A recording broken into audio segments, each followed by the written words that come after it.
Hello प्यारे बच्चों, आज क्लास 10th का त्रिभुज का क्षेत्रफल ज्ञात करने के लिए सूत्र का निगमन करेंगे। वह क्षेत्रफल जिस त्रिभुज के तीनों शीर्षों के निर्देशांक दिए गए। प्रश्नावली 7C के क्वेश्चन इसी पे आधारित है। तो इस सूत्र का निगमन आप अच्छे से जान जाएंगे तो क्वेश्चन बड़े आसानी से कर लेंगे। देखते हैं सूत्र का निगमन कैसे होता है।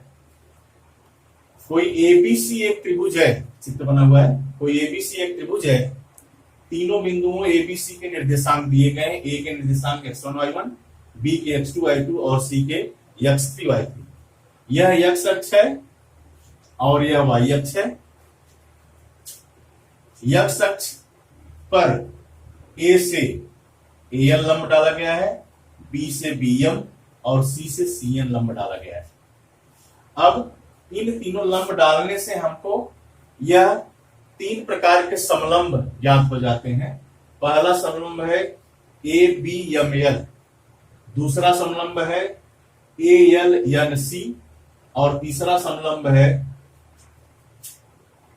यह पूरा BM या BCNL या BMNC।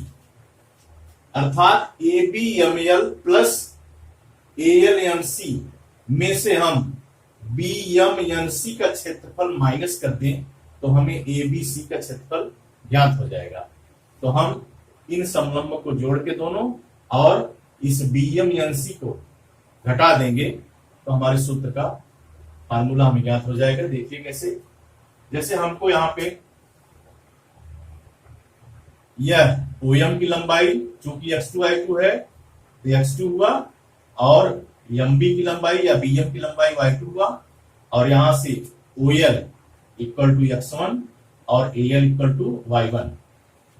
ON देखेंगे तो x3 और NC देखेंगे तो y3 होगा। अब यदि हमको ML बराबर लिखना हुआ, इसमें लिख दीजिए थोड़ा सा चित्रानुसार।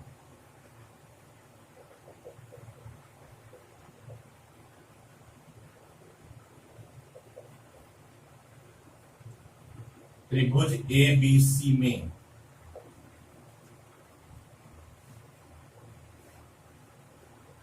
बिंदु A के निर्देशांक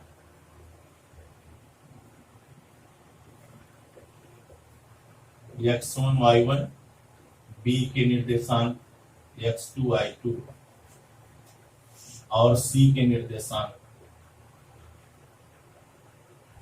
x3 y3 है।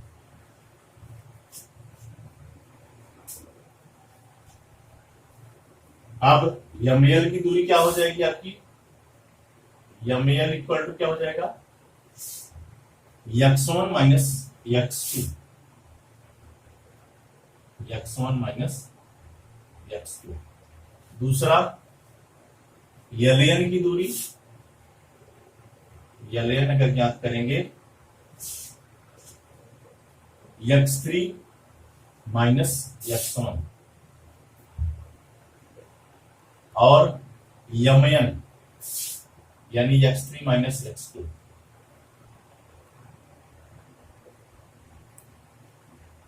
चूंकि हम समलंब का क्षेत्रफल ज्ञात करेंगे तो यह उनके बीच की दोनों समांतर भुजाओं के बीच की दूरी है, तो इसकी जरूरत पड़ेगी, इसके लिए लिख दिया हमने। अब समलंब का क्षेत्रफल 1/2 समांतर भुजाओं का योग इंटू उनके बीच की दूरी। इस फार्मूले से हम इन तीनों समलंब के फार्मूले से हल करेंगे। तो पहला समलंब आपका लिखेंगे त्रिभुज ABC का क्षेत्रफल बराबर 1/2 समलंब BMLN का क्षेत्रफल या ABML का क्षेत्रफल।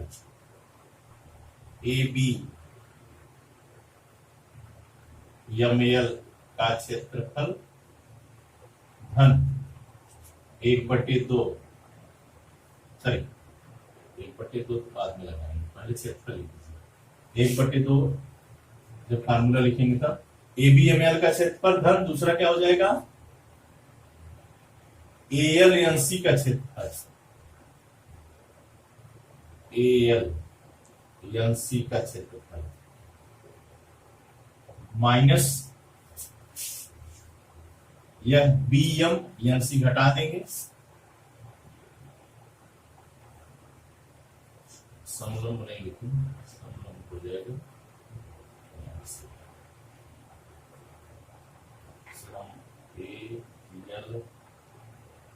एल सी ऋण समलंब B M N C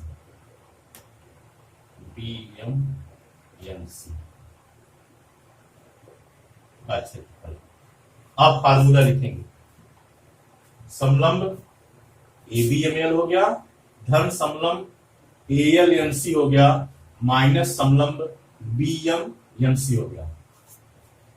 A L N C का क्या हो जाएगा, समांतर भुजाएं अर्थात 1/2 समांतर भुजाएं हैं आपकी ए एल धन बी एम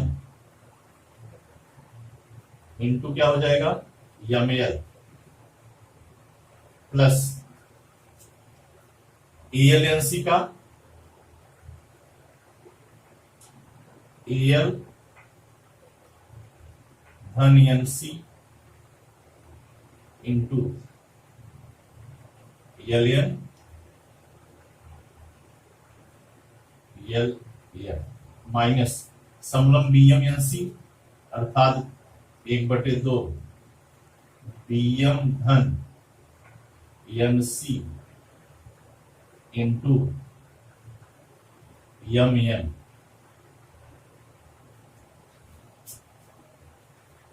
एबीसी का क्षेत्रफल बराबर हो जाएगा आपका समलंब A B M L, A B M L समांतर भुजाओं का योग 1/2 समांतर भुजाओं का योग अर्थात ए एल एम बी धन M B into M L plus 1/2 समांतर भुजा ए एल एन सी का लिखेंगे ए एल एन सी अर्थात ए एल धन N C into L N minus 1/2 समांतर यस इसका क्षेत्रफल लिखेंगे समांतर भुजा समलंब बी एम एन सी का क्षेत्रफल ये हो जाएगा 1/2 B M N C B M धन N C into M N चूंकि 1/2 सब में है तो कॉमन ले सकते हैं ए एल धन M B x1 plus y1 plus y2 y1 plus y2 into M L x1 minus x2 plus A L धन N C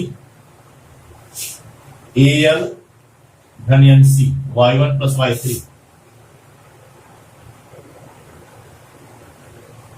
into L N x3 minus x1 minus B M N C अर्थात y2 plus y3 into M L x3 minus x2 यह आपका आप सबकी value रख देंगे ये हो जाएगा आपका x1 y1 minus x2 y1 plus x1 y2 minus x2 y2 plus x3 y1 minus x1 y1 plus x3 y3 minus x1 y3 minus x3 y2 minus से प्लस हो जाएगा क्योंकि यहां माइनस लगा है, x2y2 फिर माइनस x3y3 प्लस x2y3। इसमें जो कैंसिल होंगे उनको कैंसिल कर देंगे। जैसे x1y1 प्लस है, x1y1 माइनस है, x2y2 माइनस में है, x2y2 प्लस में है, x3y3 प्लस में है, x3y3 माइनस में है। ये आपका हो जाएगा 1/2 minus x2 minus y1 sorry x2 minus y1 plus x1 y2 plus x3 y1 minus x1 y3 minus x3 y2 plus x2 y3। यहां से देखिए पहले x1 वाले लिख देंगे जो x1 के साथ है, x1 कॉमन लेके जैसे ऐसे कर दीजिए, x1 y2 कर दीजिए, फिर x1 के साथ कौन है माइनस x1 y3, फिर plus x2 y3 minus x2 y1 plus x3 y1 minus x3 y2। अब इनमें से कॉमन कर लेंगे, x1 कॉमन हो जाएगा, ये हो जाएगा y2 minus y3 plus x2 common हो जाएगा, ये हो जाएगा y3 minus y1 plus x3 यहां से कॉमन करेंगे तो y1 माइनस y2 हो जाएगा। यह आपका हो गया फार्मूला त्रिभुज के क्षेत्रफल का, 1/2 x1 into y3 minus y2 plus x2 into y3 minus y1 plus x3 into y1 minus y2। इससे आप त्रिभुज के क्षेत्रफल ज्ञात कर सकते हैं यदि उस त्रिभुज के तीनों शीर्षकों के निर्देशांक दिए गए हैं।